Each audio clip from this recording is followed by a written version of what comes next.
혹시 이런 생각 안 해보셨어요? 우리는 역사상 그 어느 세대보다도 많이 배우고 또 정말 열심히 일하는데 왜 우리 부모님 세대가 당연하게 누렸던 그런 안정적인 삶을 꿈꾸는 것조차 이렇게 힘든 걸까요? 뭔가 단단히 잘못 돌아가고 있다는 이 찝찝한 느낌. 오늘 우리가 함께 살펴볼 이 자료는요. 그 불편함의 정체가 바로 우리가 모르는 사이에 작동하고 있는 금융 시스템의 숨겨진 규칙 때문이라고 아주 날카롭게 지적하고 있습니다. 지금부터 그 규칙들을 하나하나 파헤쳐 보겠습니다. 정말 이상하지 않나요? 20대는요, 좋은 대학 나와서 번듯한 직장을 구해도 치솟는 월세, 학자금 대출 갚느라 허리가 휩니다. 40대는 아이들 키우고 집 대출 이자 내다 보면 노후 준비는 그냥 다음 생의 일이 되어버렸죠. 심지어 60대는 평생을 바쳐 일하고 받은 연금만으론 생활이 안 돼서 다시 일터로 나가셔야 합니다. 성실하게 일하고 아끼면 내 집 하나쯤은 마련하고 편안한 노후를 보낼 수 있다. 이 당연했던 약속 대체 어디로 사라진 걸까요? 이 모든 게 정말 우리 개인이 게을러서 능력이 부족해서 벌어지는 일일까요? 오늘 분석할 자료가 던지는 가장 강력하고 또 위로가 되는 메시지입니다. 우리가 겪는 이 좌절감, 이 경제적인 어려움은 결코 개인의 실패가 아니라는 것. 오히려 이 구조를 아주 정교하게 설계하고 유지하면서 막대한 이익을 보는 소수가 존재하고 우리는 그들이 만든 게임판 위에서 처음부터 불리한 싸움을 하고 있다는 겁니다. 그렇다면 지금부터 이 거대한 시스템이 구체적으로 어떻게 우리의 부를 빼앗아 가는지 그 첫 번째 증상부터 자세히 들여다보겠습니다. 자, 첫 번째 장입니다. 이 시스템이 만들어낸 가장 비극적인 결과죠. 바로 모든 세대에 걸쳐서 중산층이 어떻게 무너져 내리고 있는지 그 구체적인 현실을 통해 살펴보겠습니다. 이 슬라이드에 요약된 내용들, 이게 그냥 남의 얘기가 아니라 바로 우리 자신, 우리 부모님, 그리고 우리 아이들의 현실이잖아요. 예전에 중산층이라는 건 성실함에 대한 보상이자 우리 사회를 단단하게 받치는 기둥 같은 거였어요. 하지만 이제는 아무리 발버둥 쳐도 닿을 수 없는 신기루가 되어버렸죠. 월급이라는 사다리는 썩어 문드러졌고 저축이라는 안전망은 구멍이 숭숭 뚫렸습니다. 대체 무엇이 이 견고했던 약속을 이토록 허무하게 무너뜨린 걸까요? 그 근본적인 원인을 찾아가 보시죠. 자, 드디어 이 시스템의 가장 핵심적인 엔진이자 우리의 부를 소리 소문 없이 훔쳐가는 주범으로 지목되는 것, 바로 인플레이션입니다. 하지만 우리가 교과서에서 배웠던 완만한 물가 상승은 경제에 좋다는 식의 그런 순진한 개념과는 완전히 다른 그 잔혹한 민낯을 마주할 시간입니다. 바로 이 지점에서 우리가 오랫동안 속아왔을지도 모릅니다. 정부나 중앙은행은 늘 말하죠. 연 2, 3% 정도의 인플레이션은 경제 성장에 꼭 필요한 윤활유 같은 거라고. 하지만 이 자료는 그 주장에 정면으로 반박합니다. 인플레이션의 진짜 의미는 물건값이 오르는 현상이 아니라 우리가 가진 돈의 가치가 떨어지는 현상이라고요. 다시 말해 정부가 세금 인상이라는 정치적으로 아주 부담스러운 절차 없이도 우리 주머니에서 구매력을 합법적으로 빼앗아가는 가장 교묘한 형태의 보이지 않는 세금이라는 겁니다. 그 원리는 놀라울 만큼 간단합니다. 중앙은행이 그냥 버튼 하나로 돈을 찍어내서 시중에 풀면 돈이 흔해지니까 돈의 가치는 당연히 떨어지겠죠.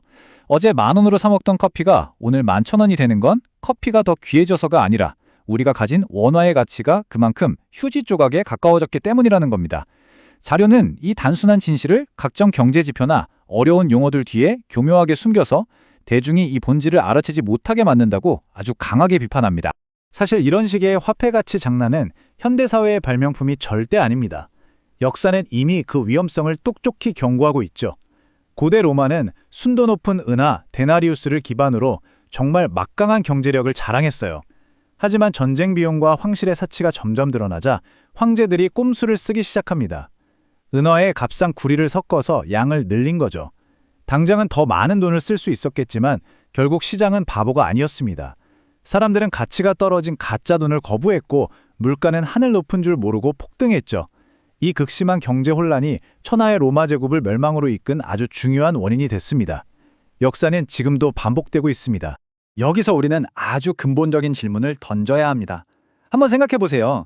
인터넷 덕분에 정보 비용은 거의 제로가 됐고 자동화 로봇은 24시간 쉬지도 않고 물건을 만들어냅니다. 이렇게 기술의 발전으로 모든 것의 생산 비용이 극적으로 낮아지고 있는데 도대체 왜 우리의 생활비는 갈수록 비싸지기만 하는 걸까요?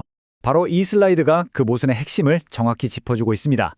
기술 발전이 우리에게 선물한 풍요라는 달콤한 과실을 중앙은행이 무분별하게 찍어내는 돈이 남김없이 훔쳐가고 있는 겁니다. 예를 들어 볼까요? 기술이 발전해서 자동차 생산 비용이 절반으로 줄었다면 우리는 어제보다 절반의 노력만으로도 차를 살 수 있어야 정상이잖아요. 하지만 중앙은행이 그 사이에 돈을 2배로 찍어내버리면 자동차 가격은 그대로고 우리의 삶은 전혀 나아지지 않는 거죠. 기술 발전의 모든 혜택이 인플레이션이라는 거대한 블랙홀 속으로 그냥 빨려 들어가 버리는 겁니다. 인플레이션이 만약 모두에게 공평하게 적용되는 세금이라면 덜 억울할 수도 있겠죠. 하지만 진짜 문제는 중앙은행이 찍어낸 그 새로운 돈이 과연 누구에게 가장 먼저 그리고 가장 싼 이자로 흘러 들어가는가에 있습니다. 이동의 불공평한 여정을 이해해야만 부자는 더 부자가 되고 가난한 사람은 더 가난해지는 이 현상이 왜 갈수록 심해지는지 그 이유를 알 수 있습니다. 이 현상을 설명하는 아주 중요한 경제 원리가 바로 칸티형 효과입니다. 18세기 경제학자 리처드 칸티형이 발견한 건데요. 새로 만들어진 돈은 연못에 잉크가 퍼지듯 서서히 퍼져나간다는 거예요. 그러니까 돈이 찍혀 나오는 그 수도꼭지에 가장 가까이 있는 사람이 가장 큰 이익을 본다는 거죠. 꿀단지에 제일 가까운 사람이 꿀을 제일 많이 맛보는 것과 똑같습니다. 그리고 이 순서가 바로 현대사회의 부와 가난을 결정짓는 결정적인 규칙입니다. 자, 이 돈의 흐름도를 한번 자세히 따라가 보시죠. 중앙은행이 돈을 찍으면 그 돈은 가장 먼저 대형은행 같은 금융기관으로 갑니다. 그들은 이 돈을 거의 공짜나 다름없는 이자로 빌려서 부자들과 대기업에 다시 빌려주죠. 그럼 부자들은 이 싼 돈으로 뭘 할까요? 바로 주식, 부동산 같은 자산을 사들입니다. 아직 우리 같은 일반 사람들은 돈이 풀린 줄도 모르고 있을 때 말이죠. 그 결과 자산 가격은 미친 듯이 폭등하고 그들은 가만히 앉아서 엄청난 부를 쌓게 됩니다. 그리고 한참의 시간이 지나 이 돈이 월급 인상 같은 형태로 우리 손에 쥐어졌을 땐 이미 모든 아파트값, 주식 가격, 심지어 과자값까지 다 오른 뒤입니다. 결국 우리는 더 비싼 가격을 내면서 그들의 부를 뒷받침해주는 꼴이 되는 거예요. 이 그래프가 그 참혹한 결과를 숫자로 너무나도 뼈아프게 보여줍니다. 보세요. 우리의 월급은 물가 상승률조차 따라잡지 못해서 실질적으로는 매년 가난해지고 있는데 부자들이 가진 자산의 가격은 수십 배의 속도로 불어납니다.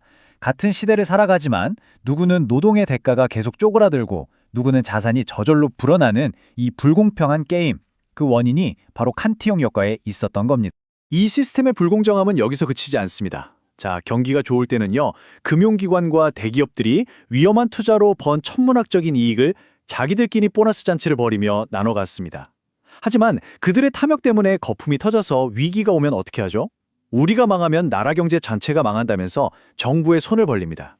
그럼 정부는 어김없이 우리 같은 평범한 사람들의 세금으로 그들의 손실을 메워주고 심지어 돈을 더 찍어내서 그들을 구제해주죠. 이익은 온전히 자기들 것이고 손실은 사회 전체에 떠남기는 이 구조야말로 현대 자본주의의 가장 추악한 민낯이라고 할 수 있습니다.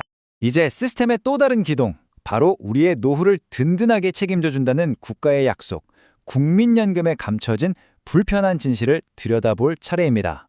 우리 대부분은 국민연금을 내가 낸 돈이 어딘가에 안전하게 쌓여서 이자와 함께 불어나다가 나중에 은퇴하면 돌려받는 개인 저축계좌라고 생각하잖아요. 하지만 이건 완벽한 착각입니다. 국민연금의 본질은 저축이 아니에요. 지금 일하는 젊은 세대가 낸 돈을 현재 은퇴한 노년 세대에게 바로 지급하는 세대 간 부양 시스템일 뿐입니다. 다시 말해서 여러분의 노후는 미래의 우리 자녀 세대가 얼마나 많은 돈을 벌어서 내줄지에 전적으로 달려있다는 뜻이죠. 바로 여기서 이 시스템의 시한폭탄이 터지는 겁니다. 이 제도가 처음 만들어졌을 때는 아이들은 많이 태어나고 노인 인구는 적었으니까 여러 명의 젊은이가 한 명의 노인을 부양하는 구조가 가능했어요. 하지만 지금 대한민국은 어떻습니까? 세계에서 유례 없는 저출산 고령화 사회로 접어들었죠. 이 슬라이드의 숫자 1.2, 이게 그 암울한 미래를 예고합니다. 2055년, 불과 30년 뒤에는 일하는 사람 1.2명이 은퇴자 1명을 책임져야 한다는 뜻입니다. 이건 누가 착하고 나쁘고의 문제가 아니라 그냥 간단한 수학 문제입니다. 답이 안 나오는 거죠. 수학적으로 불가능한 약속이라는 겁니다. 그래서 정치인들은 맨날 연금 개혁을 외치죠. 하지만 그들이 내놓는 해결책이라는 게 언제나 이 세 가지뿐입니다. 미래 세대에게 보험료는 더 많이 내게 하고 연금 받는 나이는 더 늦추고 결국 받게 될 돈은 더 적게 깎는 것. 우리는 법에 따라 소득의 9%를 40년 가까이 강제로 내야 하는데 정작 우리의 노후는 그 누구도 보장해주지 못하는 상황에 처한 겁니다. 이 자료는 이걸 두고 역사상 가장 거대한 합법적 폰지 사기라고까지 신랄하게 비판합니다. 지금까지 이 거대하고 어떻게 보면 좀 절망적인 시스템이 어떻게 작동하는지 깊이 파고들어 봤습니다. 아마 듣기만 해도 무력감이 느껴지실 거예요. 하지만 여기서 좌절하는 건 이 시스템을 설계한 사람들이 가장 바라는 바입니다. 이제부터는 이 불공평한 게임의 규칙을 정확히 이해하고 그 안에서 우리 자신을 지키고 살아남을 수 있는 현실적인 전략에 대해 이야기해 보겠습니다. 이 모든 시스템이 이렇게 오랫동안 유지될 수 있었던 가장 큰 이유는 바로 복잡성이라는 안개 속에 숨어 있기 때문입니다. 양적 완화니 테이퍼링이니 이런 어려운 용어들은 사실 우리를 겁주고 생각하기를 포기하게 만들기 위한 장치예요. 왜냐하면 우리가 그 원리를 이해하지 못하면 감히 이게 왜 이렇습니까? 라고 질문하거나 저항할 수 없기 때문이죠.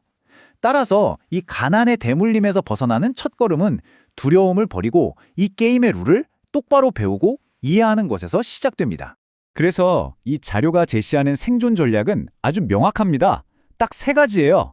첫째, 중앙은행이 마음대로 찍어내서 가치를 계속 떨어뜨리는 현금 대신 공급이 제한되어 있어서 가치를 보존할 수 있는 자산을 소유하라는 겁니다. 둘째, 인플레이션 때문에 가치가 계속 깎여나가는 노동소득에만 의존하지 말고 자산이 스스로 돈을 벌어들이는 시스템, 즉 자산소득을 만들어야 한다는 것이죠. 그리고 마지막으로 단기적인 돈을 쫓기보다는 사람들이 정말로 필요로 하는 문제를 해결해주고 독보적인 가치를 제공하는 사람이 되라는 조언입니다. 결국 돈은 가치를 따라 흐를 수밖에 없기 때문입니다. 여기서 꼭 기억해야 할 점은요. 이게 남을 짓밟고 나만 부자가 되라는 그런 타벽적인 이야기가 절대 아니라는 겁니다. 오히려 땀 흘려 일한 대가가 존중받지 못하고 성실하게 저축하는 사람이 바보 취급당하는 이 비정상적인 시스템 속에서 나 자신과 사랑하는 가족을 지키기 위한 최소한의 생존 전략이자 방어 수단이라는 것이 이 자료의 핵심적인 주장입니다. 오늘 우리는 보이지 않는 규칙들이 어떻게 우리의 부를 빼앗고 모든 세대를 가난으로 몰아넣고 있는지 그 구조를 자세히 살펴보았습니다. 이 거대한 시스템의 흐름을 우리 개인이 당장 바꾸는 건 불가능해 보일 수 있습니다. 하지만 이 게임의 룰을 정확히 이해하는 그 순간부터 우리는 더 이상 속수무책으로 당하기만 하는 희생자가 아닙니다. 규칙을 아는 플레이어가 되는 것이죠. 가난이라는 거대한 파도에 휩쓸려 갈 것인지 아니면 그 파도의 원리를 이해하고 서핑을 통해 앞으로 나아갈 것인지 이 질문에 대한 답을 찾는 과정에서 가난은 더 이상 피할 수 없는 운명이 아니라 극복 가능한 과제가 될 수 있을 겁니다. 오늘 이 분석이 그 여정의 시작이 되기를 바랍니다.